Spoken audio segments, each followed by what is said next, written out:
네, 트럼프 미국 대통령이 어제 대국민 연설에서 초강경 대응을 언급한 데 이어 이란 수도 인근의 대형 교량을 공습했습니다. 석기 시대 언급 직후에 핵심 시설 공격으로 이어진 건데요. 이란은 중동 내 미국 빅테크 기업을 첫 공격했다고 주장했습니다. 반길주 국립외교원 교수, 조비연 세종연구소 연구위원과 함께합니다. 두 분 다 어서 오십시오. 안녕하세요. 완공이 되지 않았기 때문에 지나가는 차량이 있는지는 확인되지 않았습니다만 주변에 있었던 그 사상자도 발생한 것으로 알려지는 그런 상황이었습니다. 여러 차례 폭발음이 들리기도 했고요. 다리가 두 동강 나면서 일부 떨어져 있는 모습, 긴박한 상황이 그대로 담겨 있는 모습이었습니다. 민간인 사망으로 이어졌다는 부분이 아무래도 트럼프 대통령의 그 엄포 이후에 조금 확전되는 양상을 보이기도 하거든요. 지금 이 상황 어떻게 판단하십니까, 교수님? 예, 우선 트럼프 대통령은 어제 대국민 연설을 통해서 여러 청중을 상대로 이야기했죠. 그 국민도 있고 동맹국도 있고 이제 이란도 있어요. 근데 이 대형 교량은 또 이란을 향해서 얘기하는 거죠. 그러니까 어저께 이란을 통해서 얘기한 것은 수사적 강압이었습니다. 그리고 네. 오늘은 군사적 타격을 통해서 그 강압을 이어가는 것이죠. 이러한 군사적 강압 수단을 높이는 것은 4월 6일까지는 지속될 거라고 봅니다. 4월 6일을 마지노선으로 해서 그때는 발전소 초토화 카드를 유예시킨 기간이기 때문에 그 이후에는 다른 공세로 할 것이다. 이것을 다른 식으로 얘기하면 이란에게 최후 통첩 시간을 다시 한번 각인시켜 주는 것이죠. 그때까지는 협상에 나오면 그 카드까지는 쓰지 않을 것이다. 그 의미를 생각해 볼 수 있겠습니다. 네, 보여주기식 공격이었다면 더 큰 군사행동으로도 이어질 수 있다, 이런 가능성이 나올 텐데요. 네. 이게 일각에서는 지상군 투입 신호 아니냐, 이런 분석이 나오거든요. 어떻게 보세요? 네, 저도 방금 교수님께서 말씀해 주신 내용이 상당 부분 동의하는데요. 그 말씀해 주신 4월 6일 기점으로 트럼프 대통령이 어떤 군사 작전은 준비하고 있는 것으로 보여집니다.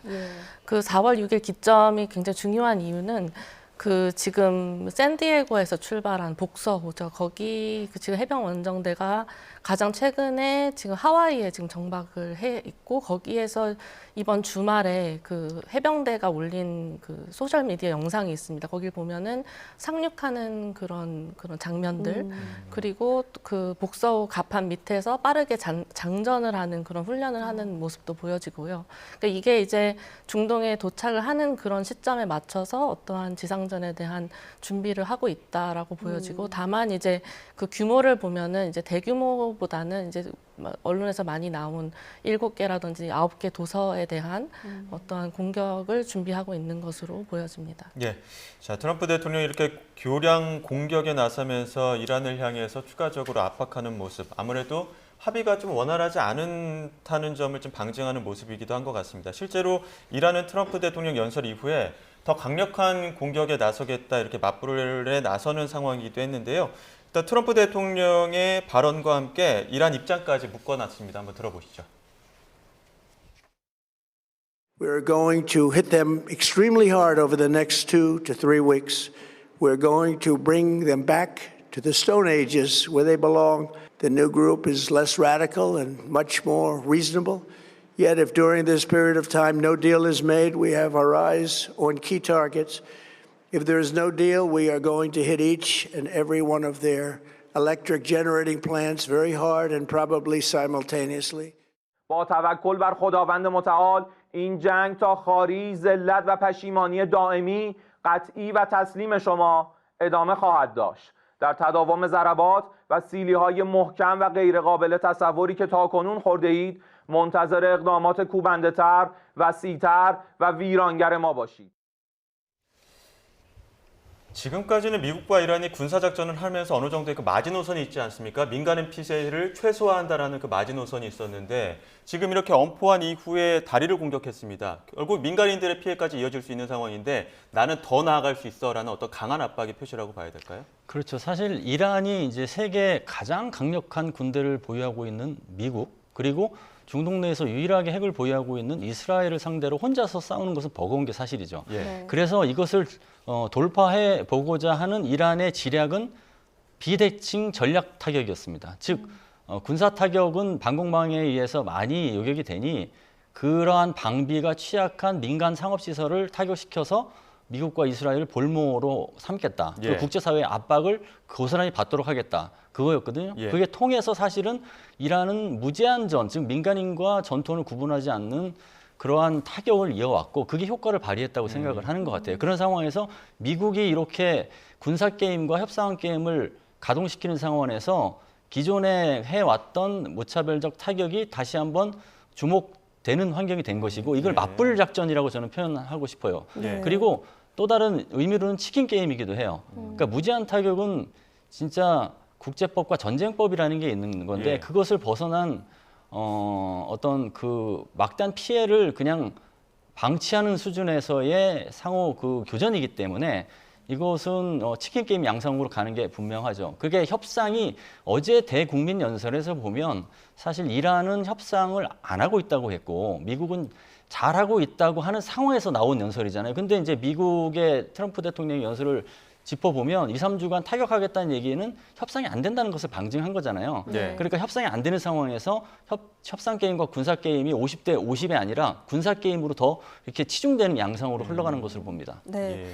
트럼프는 앞으로 합의가 안 되면 더 큰 많은 일들이 일어날 것이다 이렇게 이야기하고 있잖아요. 그중에서 어제 언급했던 것이 석유시설이었거든요. 이란의 석유시설 우리가 충분히 칠 수 있지만 종말을 맞을까 봐 치지 않고 있는 것이다. 그럼 앞으로도 이 석유시설까지 타격할 가능성도 있다고 보십니까? 네, 뭐 어제 그 연설에 대해서 사실 많은 뭐 외신사 분들이 이 뭐 특별히 새로운 내용은 없었다가 주요 평가였습니다. 그런데 이제 주요 내용들을 보면은 그래도 저는 트럼프 대통령이 자기가 앞으로 뭘 하겠다라는지는 다시 한번 좀 강하게 말을 하는 그런 연설이었다라고 생각합니다. 그 중에 하나가 방금 말씀하신 그 에너지 시설에 대한 거를 하고 그다음 석유 시설을 아직 두고 있다. 네. 근데 여기에서 굉장히 중요했던 게 뭐냐면 협상이 잘 안 되면 하겠다라고 네. 한 거거든요.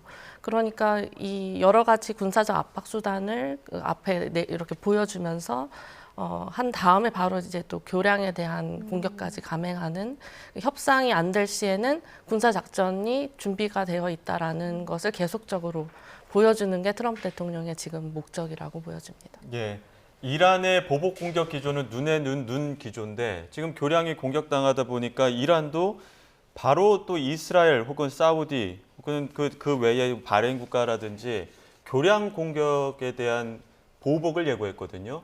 치킨 게임이 더욱더 격화되는 듯한 느낌이 있는데 여기에 대해서는 좀 어떻게 보십니까? 그렇죠. 지금 협상을 할 것이냐 말 것이냐를 두고도 굉장히 팽팽한 신경전이 있는 상황에서 지금 교량 타격을 받았는데 이란이 가만히 있으면 미국의 압박에 굴복하는 듯한 인상을 줄 거예요. 그래서 예. 맞대응 수준의 타격을 이어가는 것으로 보이고 지금 이란의 국내 사정상으로도 국내 정치가 사실 불안정하고 과도기가 있는 상태이기 때문에 미국의 약간 저자세나 굴복하는 자세를 보이면 사실은 전쟁 이후에도 국내 정치의 주도권을 잡기가 어렵기 때문에 그것까지 염두에 둔 포석이라고 봅니다. 그래서 치킨 게임이 계속 되겠지만 치킨 게임이 이제 다른 방향의 어떤 모멘텀을 갖게 될 시점은 바로 유예 기간인 4월 6일이라고 봐야겠죠. 네. 예. 자, 이슬람 혁명 수비대는 더 나아가서 미국 아마존 클라우드 컴퓨팅 센터를 공격했다고 이슬람 혁명 수비대가 앞서서 그런 예고를 하지 않았습니까? 우리 빅테크 기업 칠 것이다. 근데 정말로 그 말대로 쳤다고 봐야 되는 겁니까? 아니면 아직 공식 사실이 확인이 안 된 상태입니까? 아직 확인은 안 되고 있습니다. 그런데 그 개전 초기에도 지금 이란이 그 아랍에미레이트나 그 중동의 금융 허브라고 하는 그 걸프 국가들에 대한 공격을 했습니다. 그래서 그 상당 부분의 그 외국의 그 은행들은 이미 철수를 시작했었고요. 네. 그런 점을 감안을 하면 충분히 공격했을 가능성이 있는데 이제 관건은 피해 규모인 것 같습니다. 네. 이게 정말 사용할 수 없을 정도로 불능화가 된 것인지 아니면 어느 정도의 일부 부분이 좀 복구가 될 수준의 그런 피해인지 그걸 봐야 되고 그 이란의 입장에서는 사실 이런 카드밖에 남아 있지 않은 게 현실인 것 같습니다. 뭐 지금 이란이 미사일 뭐 전략을 숨겨두고 있다라고 하지만 예. 뭐 그 공개되지 않은 것들은 아직 나오지 않는 상황이어서 이 시점에서는 이런 걸프 국가들에 대한 사실상 이런 테러 같은 행위들 그리고 뭐 해적 케이블 같은 것에 대한 여러 국가들한테 지금 호르무즈 해협이 봉쇄되고 이란 중동 전쟁에 대한 이런 비용을 부과할 수 있는 여러 가지 수단들을 계속 찾아가는 모습입니다. 드론 공격을 했다면 어느 정도 폭격이 목격이 됐을 수도 있을 텐데 한쪽은 드론 공격을 했다라고 하고 한쪽은 아직 공식적으로 확인이 되지 않았다라고 하는 이유는 뭡니까? 그게 이제 뭐 심리전도 있고 그다음에 그 상황에 대해서 인정을 하고 인정을 하지 않고 여부가 주도권 싸움에서 영향을 미치기 때문에 그런 정도의 어떤 모호한 스탠스를 유지하면서 가는 예. 것으로 평가됩니다. 예. 네. 자, 앞서 녹취에서 들으신 것처럼 이 혁명수비대가 더 광범위하고 파괴적인 공격 감행하겠다 이렇게 이야기를 했는데 현재 지금 이란에 남아있는 뭐 군사 능력이라든지 또 전력상의 예상 범위는 어떻게 전망하세요? 뭐 지금 그 이란은 계속 으름장을 놓고 있습니다. 자기가 이렇게 숨겨두고 있다. 근데 네. 우리가 지금까지 확인한 곳은 세질 같은 그 2,000km 사거리가 나가는 자기네들 발사했다라고 하는 그 정도이고 네. 사실 그 전에 죄송합니다. 이란이 첨단 미사일이라고 얘기했던 것 중에 가장 좀 중점이 됐던 것들이 뭐 호람샤르 미사일, 케이바르세칸, 뭐 카셈바스르 이런 것들이 있는데 네. 사실 이런 것들은 아직 좀 등장하지 않았습니다. 그래서 지금 많은 전문가들이 상당 부분 평가를 하는 것이 이게 지금 미국이 지금 거의 11,000개 이상 표적을 다 때려부시고 있는 상황에서 그 지하 시설에 숨겨뒀던 것들이 이제 밖으로 네. 꺼낼 수 없는 그런 상황 아니면 정말 그 일부 부분은 밝혀지지 않은 공간에 뭐 숨겨두고 있을 가능성이 있다라고 하는데 근데 지금 그래도 그 미국이 지금까지 계속 그 공습을 감행한 부분을 보면 아직까지 그리고 나오지 않는 상황을 보면은 조금 그 이란이 원하는 만큼 미사일을 계속 꺼내서 쓸 수 있는 상황은 아니라고 봐야 되지 않을까라고 예. 판단해 봅니다. 어제 연설에서도 그렇지만 트럼프 대통령은 호르무즈 우리랑은 관련이 없어라고 얘기하지만 사실 지금 이란 쪽에서도 경제적인 타격을 가장 아킬레스건으로 공략하고 있지 않습니까? 이런 상황에서 후티 반군이 홍해까지 막아버릴 수 있다라고 선택지로 내밀었는데 이 부분은 트럼프 대통령에게 압박이 되지 않을까요? 그게 이제 이란의 그 국제사회하고 전 세계를 볼모로 잡는 작전이 호르무즈 해협 봉쇄를 통해서 가시화됐잖아요. 그게 네. 이제 미국에 엄청난 압박이 됐고 그게 이제 바브엘만데브 해협 봉쇄까지 이어지면 제2전선으로 확장이 돼서 그 압박이 2배, 3배 증가하겠죠. 예. 그렇기 때문에 이 사안을 굉장히 그 가볍게 생각할 수는 없을 것이고 실제 후티 반군이 가자 전쟁 이후에 홍해를 이제 예. 결국은 이제 봉쇄를 해서 선박을 공격함으로써 차단했던 그 경험도 있거든요. 그걸 똑같이 하게 된다면 우려라고 생각할 겁니다. 그 이후에 물론 미국의 타격으로 인해서 후티 반군의 군사적 역량이 좀 많이 낮아진 것으로 알려지고 있어요. 그런데 네. 그럼에도 불구하고 35만 명 정도 보유하고 있고 순항 미사일, 탄도 미사일, 근데 길에도 이제 운용할 수 있고 드론도 운용할 수 있고 그렇기 때문에 특히나 실전 경험 능력이 있잖아요. 예. 이미 홍해를 막아본 경험이 있고 그리고 이란에서 부품을 들여와서 자체적으로 또 드론 막 만들고 막 그래요. 예. 그렇기 때문에 준정규전이라고 봐야 되고 준정규전이면 정규전 전력이면서 게릴라전까지 수행할 수 있고 그렇게 따지면 제2전선으로 홍해가 결국은 포함이 된다면 미국에게는 엄청난 압박이 될 수밖에 없고 출구로 나가는데도 상당한 지장이 될 거라고 봅니다. 네. 어제 많은 이들이 트럼프 대통령 연설에서 종전 가능성, 종전 언급이 있지 않을까 많이 기대를 했었는데 셀프 종전은커녕 석기 시대로 만들겠다 이런 언급을 하면서 이제 정말 종전은 물 건너갔구나 이런 심리 때문에 유가가 굉장히 많이 올랐습니다. 네. 앞으로 이런 에너지 수급 불안 계속되겠죠, 당분간은? 이게 길어질수록 에너지 수급 불안은 뭐 필연이라고 보여집니다. 왜냐하면 지금 그 에너지 관련된 안정성을 보장하기 위해서 지금까지 한 게 그 국제 에너지 기구 32개 회원국이 모여가지고 네. 그 비축유를 방출을 했던 것이죠. 그래서 4억 배럴 정도 방출을 했고 한국도 여기에 참여를 했습니다.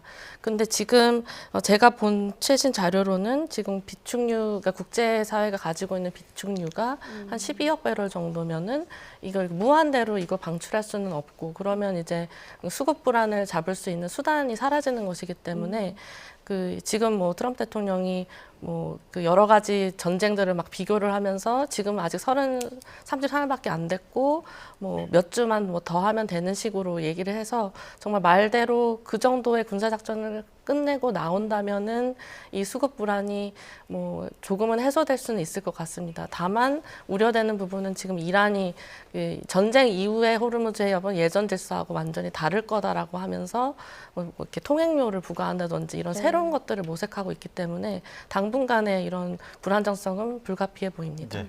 트럼프 대통령의 대국민 연설 어제 딱 이 시간이었습니다. 근데 이번 연설 기점으로 미국 내 여론도 더 악화하는 분위기가 감지됐는데요. 대통령 연설에 대한 기대감도 컸을 텐데 난장판 연설에다가 아무런 도움이 되지 않았다. 전쟁을 맹비난하는 목소리가 오히려 높았습니다. 미국 시민들의 목소리 들어보시죠. All they did was sort of recap everything he's done. I mean, and a lot of lies thrown in there, I think. I thought it was a rambling mess. If we're so worried about our servicemen and we honor them so much, then why are we going into this proxy war? It's a proxy war. And we're putting people in danger every single day for what? For what? I understand that we have had 3 or 4 decades of problems that have faced this company that emanate from Iran. But the question is, if we are going to fix it, what's the fix? What's the deliverable? And how do we get there? And bombing somebody back to the Stone Age who wants to live in the Stone Age may not accomplish what you think you're accomplishing. 물론 강력 지지층인 마가 진영에서는 지지하는 목소리도 있긴 있겠죠. 하지만 주목해야 되는 부분은 개전 초보다 이란전을 지지한다는 목소리가 현저하게 줄었다는 부분이거든요. 지금 옆에 지금 그래픽으로도 보여드리고 있습니다만 지지하지 않는다라는 목소리가 굉장히 높아지고 있는데 이 부분은 좀 어떻게 해석하고 계십니까? 어제 트럼프 대통령은 대국민 연설을 통해서 분열되고 있는 지지 세력을 사실 규합하고자 했을 겁니다. 네. 물론 그 과정에서 시장에 대한 어떤 충격도 좀 최소화하기 위해서 미국 현지 동부 시간 9시, 밤 9시, 그러니까 바로 그 얘기가 시장에 영향이 없도록 그렇게 했던 것 같아요. 시간 조율도. 물론 이제 많은 국민들이 지켜볼 수 있는 시간이기도 하지만 그것까지를 노렸던 것 같은데 시장의 영향을 최소화하면서 국내 지지 세력을 다시 결집하겠다라고 하려고 했던 것 같은데 사실 이 마가 진영의 그 결속이 이완되기 시작한 것은 이미 좀 몇 달 됐습니다. 그 여러 가지 이유가 있는데 뭐 앱스타인 파일 문제라든가 아이스에 의한 뭐 미국 시민 2명, 4명 이런 게 있었어요. 근데 지금 이란 전쟁을 통해서는 그 지지 세력이 더 많이 이완될 수밖에 없도록 공통적으로 걱정이 되게 하는 그 거리를 만들었거든요. 그게 뭐냐면 물가 상승, 그다음에 시장 불안정. 이거는 이제 미국 전체 국민이 굉장히 그 불편해하는 부분이기 때문에 이제 처음에 40%가 이제 콘크리트 지지층인데 이게 이제 몇 달 전부터 무너지기 시작할 때 다시 복원될 것이다라고 해서 일부 복원되기도 했어요. 근데 지금은 33%, 34%까지 나오는 거는 이제는 이제 40% 콘크리트 지지층이 무너진 것은 이제 노멀이 되고 있다. 이렇게 평가할 수 있겠습니다. 네. 트럼프 대통령은 어제 연설에서 민심 달래기에 나섰지만 그 민심이 제대로 달래지지는 않은 것 같습니다. 또 이런 그 연설 내용 중에 본인의 어떤 개전 초반에 주장했던 전쟁 목표나 명분들이 많이 그 기준이 약해졌다라는 모습을 볼 수 있었거든요. 네. 그런 부분이 오히려 미국민들에게 오히려 역효과를 줬다. 이런 분석은 어떻게 보세요? 네, 뭐 그 일관성이 없는 부분은 부인할 수 없는 것 같습니다. 네. 뭐 이란의 정권 교체를 얘기했다가 뭐 지금은 이번 연설에서는 정권 교체는 우리의 목표가 아니었다라고 얘기했고 이번 연설에서는 사실 강조한 것은 그래도 이제 이런 일관되지 않은 속에서도 계속 얘기했던 것이 이란의 핵능력 맞습니다. 이것을 이제 자기가 이제 없애겠다라는 자기가 일기 때부터 해왔던 것이고 자기가 이제 그전 대통령이 못했던 거를 마무리하겠다라는 것이어서 어떻게 보면 그 명분을 다시 그 빌드업하는 그 연설의 내용으로는 보여집니다. 그래서 사실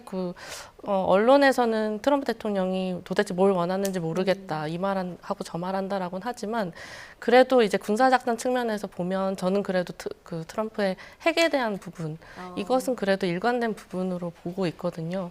다만 이제 문제는 이 이란 핵 능력을 불능화하는 것이 단순히 미사일 능력이랑 그걸 생산할 수 있는 시설을 파괴시키고 그리고 450kg으로 추정되는 60%의 농축 우라늄을 미국이 가지고 나오고 뭐 어떻게 해야 된다라는 것인데 그 부분이 이제 정말로 실현 가능한 것인가가 문제가 있지만 그래도 이 핵에 대한 부분은 트럼프 대통령이 자신의 이런 과업, 숙제로 생각하고 있는 것 같습니다. 예.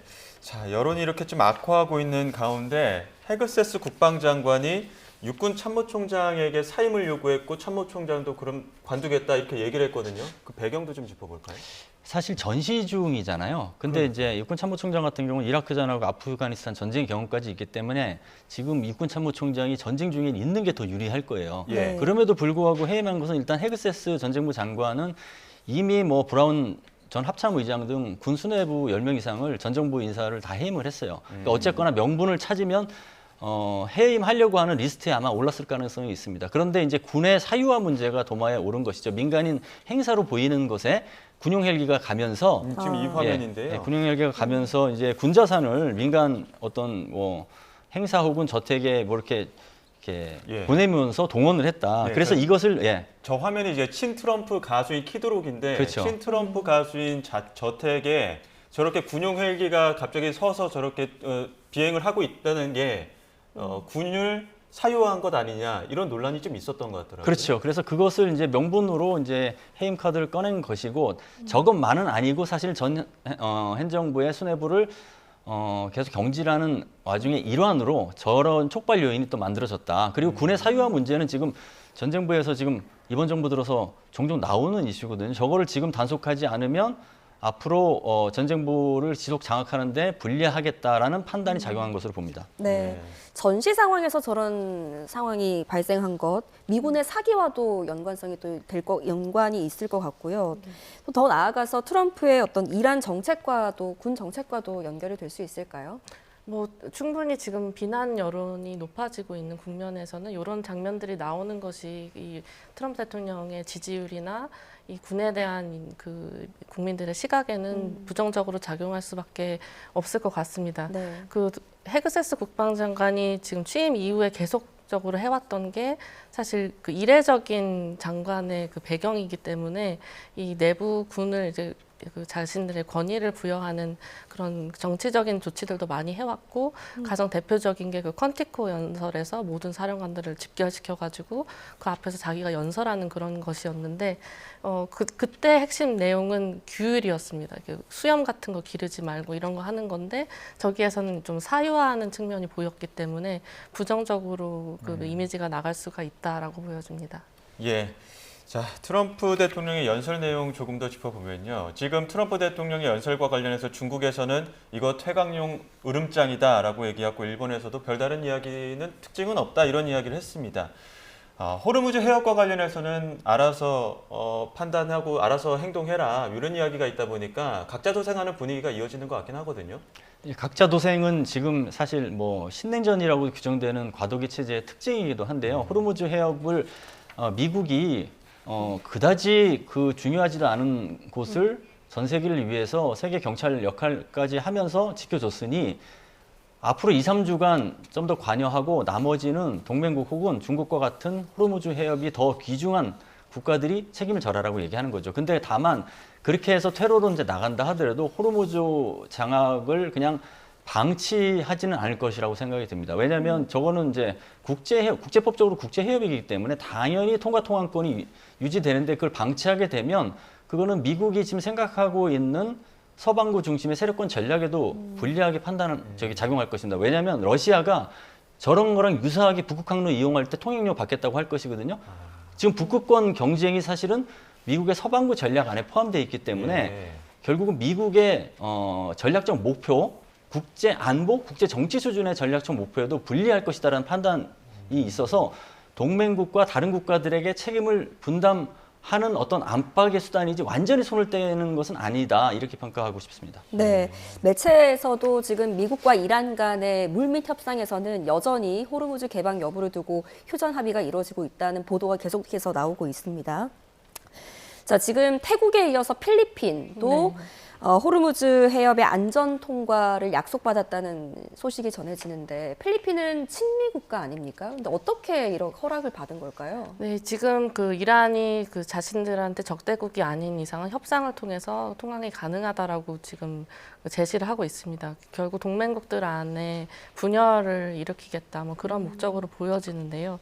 그런데 지금 해협의 상황이라는 것이 안전을 담보하기에는 조금 그래도 여전히 열전이 오고 가고 있기 때문에 최근에도 3월 말에 중국 그 코스트코 계열의 그 컨테이너 선박 2척이 이란한테 통과 허용을 받았는데 갔다가 이렇게 통신이 잘 안 됐던지 다시 회항했다가 3일 만에 다시 그 다음에 이제 해협을 넘어갔습니다. 그만큼 지금 여기에 지역에 대한 안정이 보장되지 않는데 필리핀은 이거 자신들이 그 에너지 의존도가 높다 보니까 이걸 돈을 내서라도 뭐 지나가겠다라는 것인데 우려스러운 것은 좀 교수님께서도 국제법을 말씀해 주셨지만 그 유엔 해양법의 그 38조 44조는 이 국제 해협에서의 이 통항을 정지할 수 없다라고 되어 있습니다. 네. 이게 그 사람들이 만든 해협도 아니고 국가들이 다 지나가는 해협을 이렇게 통행료를 부과해가지고 한다라는 것은 국제법적으로 굉장히 문제가 되고 이걸 그대로 두면 앞으로 여기에 미국이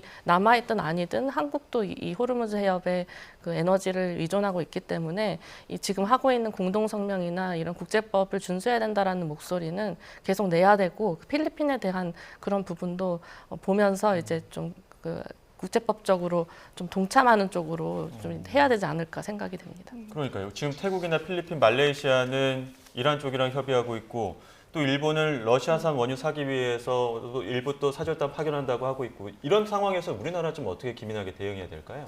우리나라는 지금 세 가지 축에서 대응하고 있죠. 첫 번째는 이제 대미. 지금 동맹 관리가 어느 때보다 중요해졌잖아요. 네. 트럼프 대통령이 전후에 동맹을 재설계할 것처럼 지금 엄포를 놓는 상황이기 때문에 동맹 관리가 되게 중요하고 그래서 대미 투자와 같은 조인 팩트시트의 후속 조치를 위해서 발빠르게 움직이는 게 있고 두 번째는 대국제사회죠. 즉 호르무즈 해협이 개방해로서 유지될 수 있도록 여러 가지 플랫폼에 지금 관여를 하고 있어요.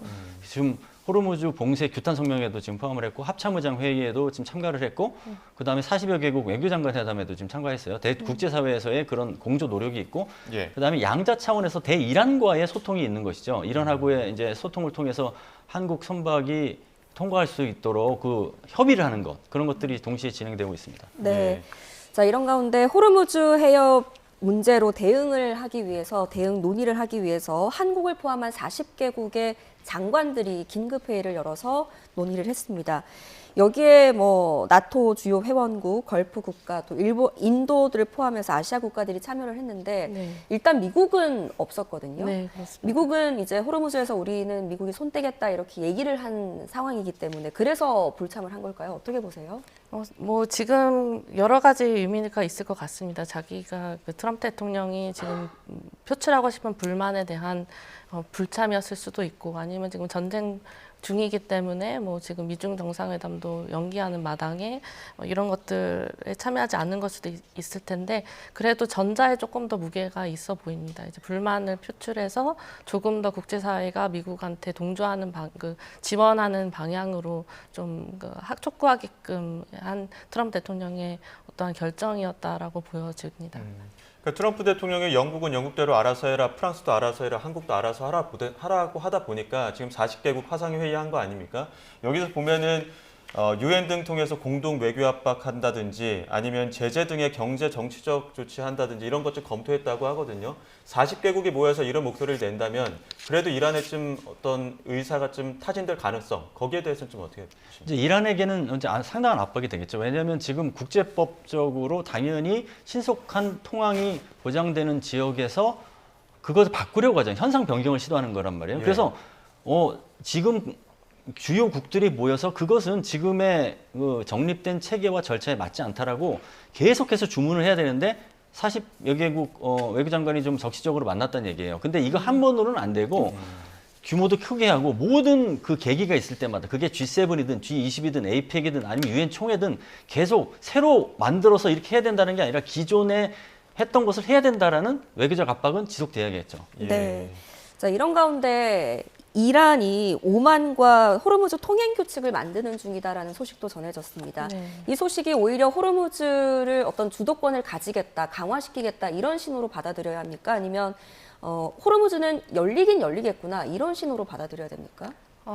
두 개가 다 섞인 열리더라도 그 이란이 호르무즈에 대한 어떠한 자신들의 주권을 강조하는 방향이 좀 거세질 것으로 보여집니다. 지금 통행료 부과 같은 것들, 국제 해협에 대해서 자신들의 그 권한을 발휘하겠다라는 것이고, 특히 이게 지금 이거는 뭐 미국에 대한 거지만 그 피해 배상을 많이 얘기를 하고 있는데, 이번 전쟁에 대한 그런 그 분담에 대해서도 이 걸프 국가들한테 이전하는 비용 부과 효과도 누릴 수 있고요. 어쨌든 지금 이란이 계속 전쟁 이후의 호르무즈 해협은 전과 다를 것이다라고 하고 있기 때문에 우려되는 부분이고, 그래서 이 40개국의 이런 국가들이 모여가지고 이번 메시지에서 저는 가장 중요했던 게 뭐냐면 이란이 승리해서는 안 된다라는 말이 있었습니다. 그러니까 이란이 이 지역을 자기 마음대로 국제법에 반하는 쪽으로 하지 않도록 국가들이 동참해야 된다라는 게 강조가 되었습니다. 그 이란 외무차관이 지금 이런 프로토콜을 만든다고 하면서 안전하게 항행할 수 있는 방안을 오만과 합의하고 전쟁 이후에 우리의 허가를 받아야지만 통행할 수 있도록 하겠다라는 거거든요. 그러면 오만이랑 같이 관리하면서 뭐 통행료를 받겠다라고 해석할 수도 있는 겁니까? 그러니까 오만을 끌어들인 이유는 거기에서 이제 영해를 이제 공유하고 호르무즈 해협의 영해 어떤 중첩 구역에서 같이 있는 경우거든요. 그러니까 이란이 돈을 받으려면 오만도 돈을 받아야 되는 거예요. 같이 그러니까 연합이 있으니까요. 같이 이제 끌어들이면 통행료 징수하는데 유리하다는 이제 판단이 있다고 봐야겠죠. 근데 이제 그것은 호르무즈 해협이 실제로 개방됐다는 의미로 해석할 수 없는 부분이에요. 그러니까 통행료를 내거나 아니면은 이란에게 그 해역을 영해로다가 이제 보장해 준다든가 이러면 그거는 사실은 통과가 아니라 폐쇄가 되는 겁니다. 정치적 상황, 국제 안보적 상황에 따라서 수시로 그런 폐쇄시킬 수 있는 거거든요. 그래서 그런 해법에 대해서는 국제사회가 일치 단결해서 반대의 목소리를 내고 외교적 압박, 그 제재 카드도 나왔지만 제재적 압박 카드도 필요하다고 봅니다. 네. 자, 전시 상황 중에서도 전 세계를 향한 트럼프 대통령의 관세 정책은 계속되고 있습니다. 철강 완제품에 25% 관세 일률적으로 매기겠다 이렇게 발표를 했는데, 이렇게 되면 일단 가장 우리가 걱정할 건 우리 수출 기업들의 부담일 텐데요. 네. 어떤 파장이 있을 거라고 보세요?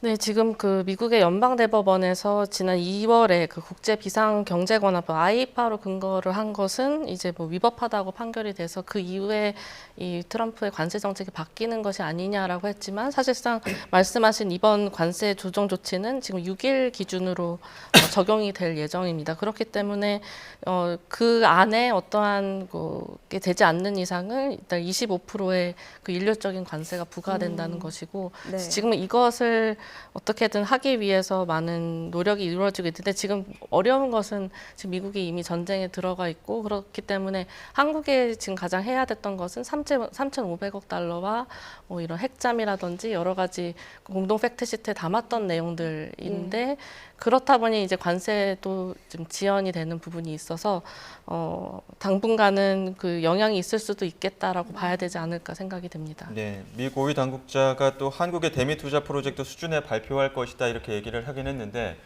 트럼프 대통령이 지금 한국에 굉장히 기분이 상해 있지 않습니까? 또 그런 상황에서 지금 대미 투자 프로젝트와 관련된 진전된 논의가 있을까라는 좀 의문도 드는데 어떠십니까? 지금 동맹의 안정적인 관리를 위해서라도 대미 투자를 구체화하는 게 더 이제 템포를 가속화해야 될 시기긴 하죠. 그리고 근데 그런 와중에 미 고위 당국자가 그래도 진척이 있는 것처럼 얘기한 것은 그래도 소통이 잘 되고 이 추진의 그 템포가 빠르다라는 것을 어떻게 보면 인정한 측면도 있기 때문에 그런 거는 긍정적으로 받아들일 부분도 있다고 봅니다. 예, 알겠습니다. 여기까지 듣도록 하겠습니다. 지금까지 반길주 국립외교원 교수, 조비연 세종연구소 연구위원 두 분과 함께했습니다. 고맙습니다. 감사합니다. 감사합니다.